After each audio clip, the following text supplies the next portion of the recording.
പ്രത്യേകിച്ച് ഒരു പ്രതീക്ഷയില്ലാതെ ഒരു സിനിമ കണ്ടിട്ട് അത് നന്നായിരിക്കുമ്പോൾ നമുക്ക് കിട്ടുന്നൊരു സാറ്റിസ്ഫാക്ഷൻ ഇല്ലേ, അതാണ് എനിക്ക് ദുരന്തരം കണ്ടപ്പോൾ തോന്നിയത്. ഈ പടം ആക്ച്വലി റിലീസായ സമയത്ത് ഇപ്പം നമ്മുടെ നാട്ടിൽ കാസർഗോഡ് ഒരു ദിവസം 2 ഷോ വെച്ചിട്ടാണ് ഉണ്ടായത്.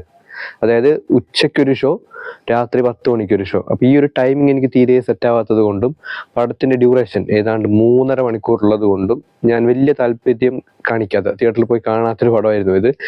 അഥവാ പടം എങ്ങാനും കുറച്ച് മോശമായി കഴിഞ്ഞാലില്ലേ, നമുക്ക് തിയേറ്ററിൽ നിന്ന് ഇറങ്ങി പോകാനും പറ്റില്ല, പക്ഷെ 3.5 മണിക്കൂർ ഇരുന്ന് കാണുകയും വേണം, അതിനോട് കുടുങ്ങിപ്പോകും. ഞാൻ മുമ്പ് നിവിൻ പോളിയുടെ തുറമുഖം കണ്ട സമയത്ത് എനിക്ക് ഇതേപോലത്തെ ഒരു അനുഭവം ഉണ്ടായിട്ടുണ്ട്. അതായത് വലിയ ഡ്യൂറേഷനിൽ പടം വന്നിട്ട് നമുക്ക് പോകാനും പറ്റുന്നില്ല, ഇത് സഹിക്കാനും പറ്റുന്നില്ല, അങ്ങനത്തെ ഒരു അവസ്ഥയാകും.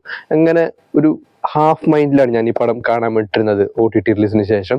പക്ഷെ ഇത് കണ്ടപ്പോൾ ഉണ്ടല്ലോ, ഈ 3.5 മണിക്കൂറല്ലോ ഇല്ലേ, ടപ്പേന്ന് പോയിട്ടുണ്ട്. പക്ഷേ മേക്കിംഗ് വേസ് ഈ പടം കിടിലമാണ്. ആദിത്യധറിന്റെ ഒരു കിണ്ണം പോലത്തെ ഒരു സ്ക്രിപ്റ്റും നല്ലൊരു മേക്കിങ്ങുമാണ്. അതായത് ഈ പടത്തിന്റെ ലെങ്ത് വെച്ച് നോക്കുകയാണെങ്കിലില്ലേ, നമ്മളിങ്ങനെ എന്താണ് കുറച്ചൊക്കെ ബോറടിക്കേണ്ടതാണ്. ഇത്രയും സമയം ആൾക്കാർ പിടിച്ചിരുത്തുക എന്ന് വെച്ച് കഴിഞ്ഞാൽ നല്ല ടാസ്ക്കാണ്. പക്ഷേ അങ്ങനെ എവിടെ ഒരു ലാഗ് ഈ പടത്തിൽ ഫീൽ ചെയ്യില്ല. ഓരോ ഇൻസിഡന്റുകൾ, ഓരോ കഥാപാത്രങ്ങൾ കയറി വരുന്നത്, അവരുടെ പെർഫോമൻസ്, അങ്ങനെ എന്താണ് നമുക്ക് ഒട്ടും ഒരു ലാഗ് തോന്നില്ല. നമ്മൾ ഇങ്ങനെ ഇരുന്ന് കണ്ടിരുന്നു പോകും നമ്മള്. പിന്നെ അത് മാത്രമല്ല, ഈ പടം completely based on true events ആണ്. അതായത് കഥാപാത്രങ്ങളിലും അവരുടെ ഇതിലൊക്കെ ചില എന്താണ് സിനിമയുടേതായിട്ടുള്ള ചില ഫിക്ഷനും കാര്യങ്ങളൊക്കെ ഉണ്ടെങ്കിൽ പോലും ഇല്ലേ, ഹിസ്റ്റോറിക്കലി നോക്കിക്കഴിഞ്ഞാൽ നടക്കുന്ന ഇൻസിഡന്റ് എല്ലാം ശരിക്കും സംഭവിച്ചതാണ്. ഇപ്പോ മറ്റേ വിമാന റാഞ്ചി കൊണ്ടുപോയത് കാണ്ഡഹാറിലത്തെ ഇൻസിഡന്റ്, 2001 പാർലമെന്റ് അറ്റാക്ക്, അതുപോലെ തന്നെ ഈ മുംബൈ ഭീകരാക്രമണം, അതുപോലെ കുറെ കാര്യങ്ങൾ അറിയാലോ, ഈ പാകിസ്ഥാന്റെ തീവ്രവാദ പ്രവർത്തനങ്ങളെല്ലാം അതെല്ലാം റിയൽ ഇൻസിഡന്റ് ആണ്. പക്ഷെ ഈ ആദിത്യധറിന്റെ മുമ്പുള്ള സിനിമകൾ, അതായത് ഉറി, സർജിക്കൽ സ്ട്രൈക്ക് നോക്കിക്കഴിഞ്ഞാലും അതുപോലെ തന്നെ ആർട്ടിക്കിൾ 370 അങ്ങനെ എന്തോ ഒരു പടം വന്നിട്ടുണ്ട് തോന്നുന്നു. അപ്പൊ അതേ പാറ്റേണിലുള്ള പടം തന്നെയാണ്. അതായത് നാഷണലിസം ഉണ്ട്, പക്ഷെ അതിനെ കുറച്ചുകൂടി എസ്തെറ്റിക് ആയിട്ട് ചെയ്തു വെച്ചിട്ടുണ്ട്. അത് കണ്ടു കഴിഞ്ഞാൽ നമ്മൾ വളരെ മോശമായിട്ടൊന്നും തോന്നില്ല, നല്ല രീതിയിൽ ചെയ്യേണ്ട രീതിയിൽ തന്നെ പടം ചെയ്തിട്ടുണ്ട്. പിന്നെ എനിക്ക് ഏറ്റവും അടിപൊളിയായിട്ട് ഇഷ്ടപ്പെട്ടു കഴിഞ്ഞത് ഈ സിനിമയിലെ കഥാപാത്രങ്ങളാണ്. അക്ഷയ് ഖന്ന, സഞ്ജയ് ദത്ത്, അതുപോലെ തന്നെ ഇതില് പാകിസ്ഥാനിലെ ഒരു പൊളിറ്റീഷ്യനായിട്ട് ജമാലി എന്ന് പറഞ്ഞ ഒരു കഥാപാത്രം ചെയ്തിട്ടുണ്ട്. രാകേഷ് എന്ന് പറഞ്ഞിട്ടാണ് ആർട്ടിസ്റ്റിന്റെ പേര്. നല്ല പെർഫോമർ ആയിരുന്നു. പിന്നെ നമ്മളെ ഇയാൾ അർജുൻ രാംപാലിന്റെ കഥാപാത്രം, എല്ലാ ആൾക്കാരും നല്ല രീതിയിൽ തന്നെ സ്കോർ ചെയ്തിട്ടുണ്ട്. പിന്നെ ഓഫ് കോഴ്സ് രൺവീർ സിംഗും നല്ലൊരു പെർഫോമറാണ്. അയാൾ ഈ ഓഫ് സ്ക്രീനിൽ അങ്ങനെ പല അഭ്യാസങ്ങൾ കാണിക്കുമെങ്കിൽ പോലും രൺവീറിന്റെ എന്താണ് സിനിമയിലെ പെർഫോമൻസ് കിണ്ണം, നല്ല പെർഫോമർ ആയിരുന്നു. അതായത് ഒന്നും അങ്ങോട്ടും ഇല്ല ഇങ്ങോട്ടും ഇല്ല, എല്ലാം കറക്റ്റ് എന്താണോ വേണ്ടത് അതൊക്കെ കൃത്യമായി തന്നിട്ടുണ്ട്. പിന്നെ എനിക്ക് ആദ്യം ഈ സിനിമയുടെ ഫസ്റ്റ് ഹാഫ്, അതായത് ആദ്യത്തെ 1.5 മണിക്കൂറിൽ എനിക്ക് തോന്നിയ ഒരു കാര്യം എന്ന് വെച്ച് കഴിഞ്ഞാൽ, കുറച്ച് മോശമായി തോന്നിയ കാര്യം എന്ന് വെച്ചാൽ, ഒന്ന് ഈ റൊമാൻറ്റിക് അവരുടെ ഒരു ലവ് സ്റ്റോറി ഉണ്ട്. പൊളിറ്റീഷ്യന്റെ മോളും നമ്മുടെ ഹംസ, അതായത് രൺവീറിന്റെയും ഒരു റൊമാൻറ്റിക് സ്റ്റോറി, ഒരു ലവ് സ്റ്റോറി കയറി വരുന്നുണ്ട്. അതെനിക്ക് ആദ്യം ഭയങ്കര ബോറായി തോന്നി, ഇത്രക്കെല്ലാം വേണോ എന്ന് തോന്നി.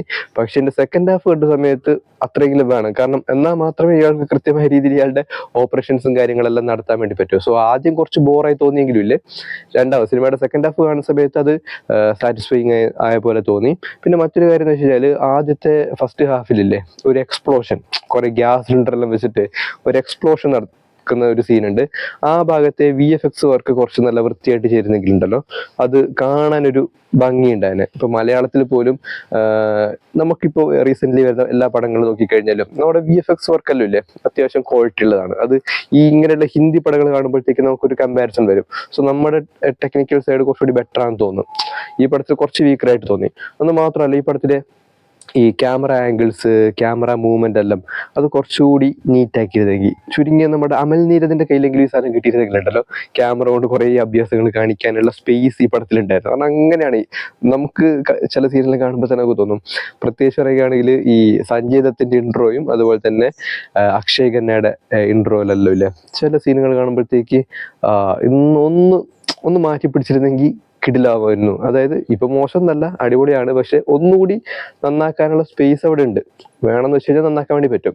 പിന്നെ വേറൊരു കാര്യം, ഈ പടത്തിലെ ആക്ഷൻ സീനുകളെല്ലാം അത്യാവശ്യം നന്നായിരുന്നു. വളരെ ബ്രൂട്ടൽ ആയിട്ടുള്ള ചില ആക്ഷൻസ് ഒക്കെ ഉണ്ട്. ബ്രൂട്ടൽ എന്ന് പറയുമ്പോഴത്തേക്ക് അങ്ങനെ വല്ലാണ്ടല്ല, എന്നാലും വലിയ കുഴപ്പമില്ലാത്ത രീതിയിൽ ബ്രൂട്ടാലിറ്റി കാണിക്കാനായിട്ട് കഴിഞ്ഞിട്ടുണ്ട്. പിന്നെ നമുക്ക് കണ്ടു കഴിഞ്ഞാലും അങ്ങനെ വലിയ ഓവറായതുപോലെ തോന്നുന്നില്ല. അങ്ങനെയൊക്കെ ഉണ്ടാകും. കാരണം ഞാൻ സ്കൂളിൽ പഠിക്കുന്ന സമയത്ത് നടന്ന കുറെ ഇൻസിഡന്റ് ആണ് ഈ സിനിമയുടെ എന്താണ് ഈ സിറ്റുവേഷൻ ഇതായിട്ട് വരുന്നത്. അപ്പോൾ നമ്മൾ സ്കൂളിൽ പഠിക്കുമ്പോഴത്തേക്ക് ന്യൂസ് ചാനലിലും പേപ്പറിലെല്ലാം വായിച്ച കുറേ കാര്യങ്ങൾ കാണുന്നത് പോലെ തോന്നും. മാത്രമല്ല ഈ പടത്തിൽ കുറേ റിയൽ ഫൂട്ടേജസ് യൂസ് ചെയ്തിട്ടുണ്ട്. ഈ പാർലമെന്റ് ആക്രമണ സമയത്തുള്ള റിയൽ ഫൂട്ടേജ്, അതുപോലെ തന്നെ മുംബൈ ഭീകരാക്രമണത്തിൽ ആജ്മൽ കസബിന്റെ വിഷ്വലെല്ലാം നമ്മൾ ടി വിയിൽ കണ്ട അതേ സാധനം തന്നെയാണ് ഈ സിനിമയിൽ യൂസ് ചെയ്തിട്ടുള്ളത്. അതൊക്കെ നല്ല രസമായിട്ട് അവർ മിക്സ് ചെയ്തിട്ടുണ്ട്. നമുക്ക് രണ്ടും വേറെ ആയിട്ട് തോന്നില്ല. ഒരേ സമയം തന്നെ ഒരു ഡോക്യുമെന്ററിയുടെ സ്വഭാവമുണ്ട്, പക്ഷേ സിനിമയ്ക്ക് ആവശ്യമുള്ള എല്ലാ കാര്യങ്ങളും ഈ പടത്തിലുണ്ട്. പിന്നെ മറ്റൊന്ന് മാധവന്റെ കഥാപാത്രമാണ്. മാധവന്റെ കഥാപാത്രം എക്സാക്ട്ലി നമ്മളെ അജിത് ഡോവൽ, ഇപ്പോഴത്തെ സുരക്ഷാ ഉപദേഷ്ടാവിന്റെ കഥാപാത്രം അതേപോലെ എടുത്തു വെച്ചിട്ടുള്ളതാണ്. പിന്നെ ഈ സിനിമയിൽ ചില ഡയലോഗ്സിലെല്ലാം കേൾക്കുന്ന സമയത്തില്ലേ, നമുക്ക് എവിടേക്കോ ചില പ്രൊപ്പഗൻഡ ഫീൽ ചെയ്യും. കാരണം വെച്ചാല് ഇതിൽ പറയുന്ന ഡയലോഗ് ഉണ്ട്, മാധവന്റെ ഡയലോഗ് ഉണ്ട്. അതായത് നമുക്കിപ്പോൾ ചെയ്യാൻ വേണ്ടി പറ്റുന്ന കാര്യം ഈ തീവ്രവാദികളെ അല്ലെങ്കിൽ പാകിസ്ഥാന്റെ ഈ ചാരപ്രവർത്തികളെ നിരീക്ഷിക്കുക, അതിന് വേണ്ടിയിട്ടുള്ള പ്രിക്കോഷൻസ് എടുക്കുക, അത് മാത്രമേ നമുക്ക് ചെയ്യാൻ വേണ്ടി പറ്റൂ. പക്ഷെ നമുക്ക് അനുകൂലമായിട്ടുള്ള ഒരു ഗവൺമെന്റ് കേന്ദ്രത്തിൽ വന്നു കഴിഞ്ഞാലോ അല്ലെങ്കിൽ ഉത്തർപ്രദേശിൽ വന്നു കഴിഞ്ഞാലോ നമുക്ക് വേണ്ട രീതിയിൽ ഇത് ഓപ്പറേറ്റ് ചെയ്യാം അല്ലെങ്കിൽ കൈകാര്യം ചെയ്യാം. അങ്ങനെ ഒരു ഡയലോഗുകൾ പറയുന്നുണ്ട്. അത് കേൾക്കുമ്പോൾ നമുക്ക് മനസ്സിലാവും എക്സാക്ട്ലി ഇവർ എന്താണ് ഉദ്ദേശിക്കുന്നത് എന്നുള്ളത്.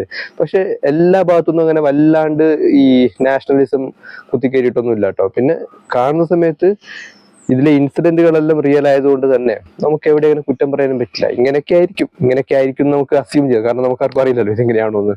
സോ ഇനി ഈ പടത്തിലെ പെർഫോമൻസ് ഞാൻ പറഞ്ഞു. അതുപോലെ തന്നെ മ്യൂസിക് നല്ല അടിപൊളിയായിരുന്നു.